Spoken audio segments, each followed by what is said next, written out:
the best way I can help now is if I step aside and let government get back to governing.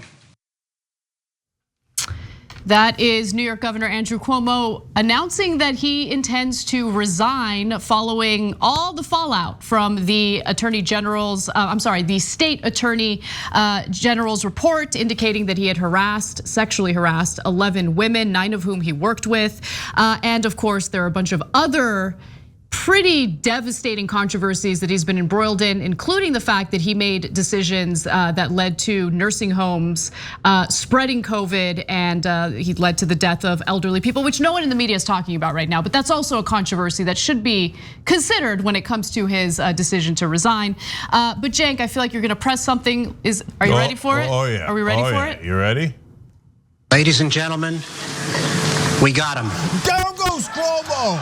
Down goes Cuomo. Down goes Cuomo. Look, guys, we're gonna give you a lot of details here, and one of the things I want to preview for you guys is how complicit the media was, because that's written all over this story, and especially on the issue of corruption.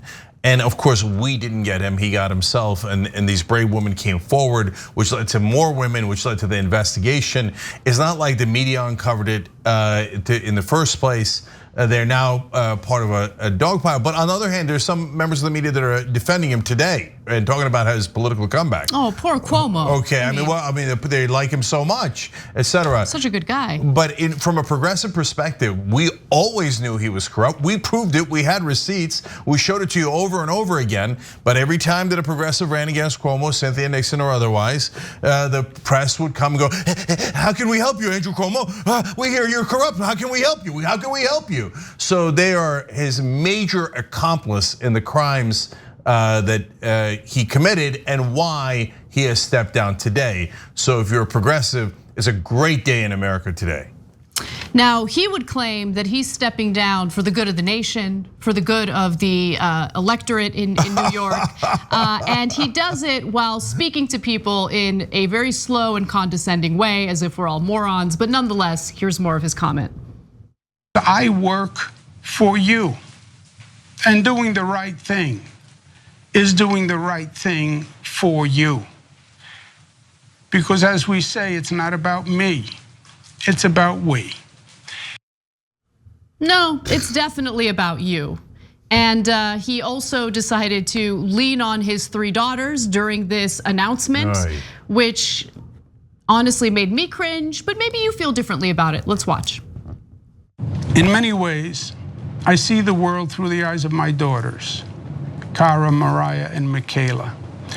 They are 26 and 26, twins, and 23. And I have lived this experience with and through them. I have sat on the couch with them, hearing the ugly accusations for weeks. I have seen the look in their eyes and the expression on their faces, and it hurt. I want my 3 jewels to know this. My greatest goal is for them to have a better future than the generations of women before them. It is still in many ways a man's world. It always has been. We have sexism that is culturalized and institutionalized. I want them to know from the bottom of my heart that I never did and I never would intentionally disrespect a woman or treat any woman differently than I would want them treated. And that is the God's honest truth. Your dad made mistakes and he apologized and he learned from it. So just to give you all a sense of just how much he respects women, as I mentioned earlier, the New York State Attorney General's report detailed that he had sexually harassed 11 different women, and then proceeded to attempt to discredit the women as they came forward to detail the allegations against him. Very similar to what Weinstein did against actresses who he had abused and raped. In this case, we're talking about sexual assault and sexual harassment among his own employees, aides who worked for him. And that's not to say that it's the only controversy he's been embroiled in.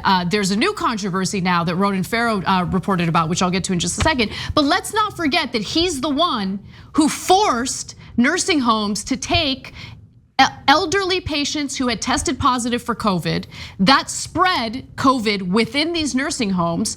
A ton of elderly people died needlessly. And then his administration turned around and underreported the number of deaths by as much as 50%. That's who Cuomo is. These aren't just mistakes. These are intentional decisions that he made that led to people dying and led to people getting harmed. So I actually thought the way that he used his daughters there as political cover was absolutely disgusting. So he said, "Oh, I saw the hurt in their eyes." So sounds like they don't even believe you. If you didn't do it, why would they have hurt in their eyes? So, and if you're gonna talk to your daughters about what you did and apologize, why are you doing it on national TV? Why don't you go do it at home? You're doing it on national TV because you'd like to use them as a political prop. You're disgusting. So he's always been disgusting. It's just now the media has flipped from helping him to, oh, I guess he's not going to be in power anymore. Let's pretend to be honest journalists. All right, speaking of which, we go back to corruption. Yes, exactly. So first, let me just note that the person who will be stepping in after he resigns is the Lieutenant Governor, Kathy Hochul, a fellow Democrat, and she will serve the rest of his term when the resignation becomes effective in 14 days. So he did give his 2-week notice, very kind. She will become the state's first female governor. Now, there was other Cuomo-related news today in the form of new reporting from Ronan Farrow. This was published in the New Yorker, so check that out for the full piece. But here's what we learned about the possible obstruction of justice that Cuomo was involved in. So in a previously unreported 2014 episode, Cuomo called White House advisor Valerie Jarrett to complain about then US Attorney Preet Bharara and his investigation into Cuomo's shuttered Moreland Commission probing political corruption. In fact, he told Jarrett, quote, "This guy's out of control," and even said, "He's your guy." Jarrett claims, and she was a top advisor to Obama at the time.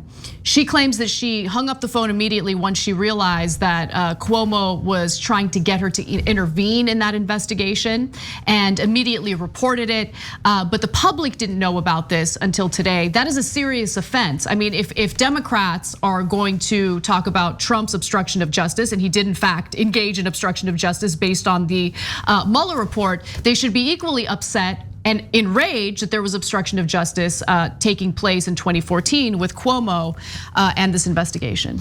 A really important point here, guys, and it might relate to why Cuomo resigned today. I mean, we had all these charges, and well before this, the investigation came in, concluded he was still fighting, but he steps down today after the Ronan Farrow piece. Is it related? I think it is partly related. Why?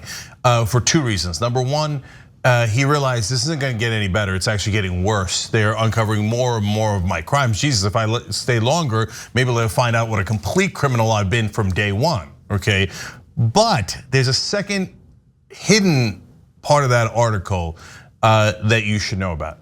Valerie Jarrett is one of Obama's top friends, let alone ally and advisor, okay? Valerie Jarrett would never give an on-the-record quote if it wasn't Barack Obama throwing Andrew Cuomo under the bus. So if you had asked Valerie Jarrett before these scandals broke about the corruption issue that is being reported by Ronan Farrow, she has that same exact information. I guarantee you she would not have given you an on-the-record quote. She would have protected another corporate Democrat. So she goes on the record with Ronan Farrow. Why? Because that's Obama signaling the establishment is done with you. Now you got to move along, okay? And so Cuomo gets that message, oh, I have no allies left. Biden's not on my side anymore, Pelosi's not on my side, and now the Obamas have left me. So I'm toast and I gotta go.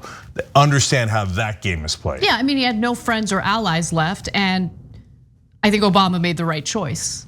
I mean, that report detailing his sexual harassment of 11 different women is damning. What I do find fascinating, though, is that the Democratic establishment wasn't willing to abandon him as soon as we learned about the details of Cuomo's administration intentionally misrepresenting the number of elderly people who had died in nursing homes based on the decisions that Cuomo made. Yeah, and guys, to my point, though, Valerie Jarrett and Barack Obama knew that all along. Yep. They never revealed it until now. So I'm glad they revealed it now so that we can get rid of Cuomo, right? But they would have covered up that corruption to the end of time if they didn't think Cuomo's now damaging the Democratic brand, or more specifically, the corporate Democratic brand. I mean, if Cuomo keeps this up, progressives might win in elections, or the media might take the other side seriously, God forbid, right? So I'm glad that they're throwing him under the bus. He deserves to be there, but remember that they kept it hidden this whole time about the corruption that they definitely knew about. Thanks for watching the Young Turks, really appreciate it. Another way to show support is through YouTube memberships. You'll get to interact with us more. There's live chat emojis, badges.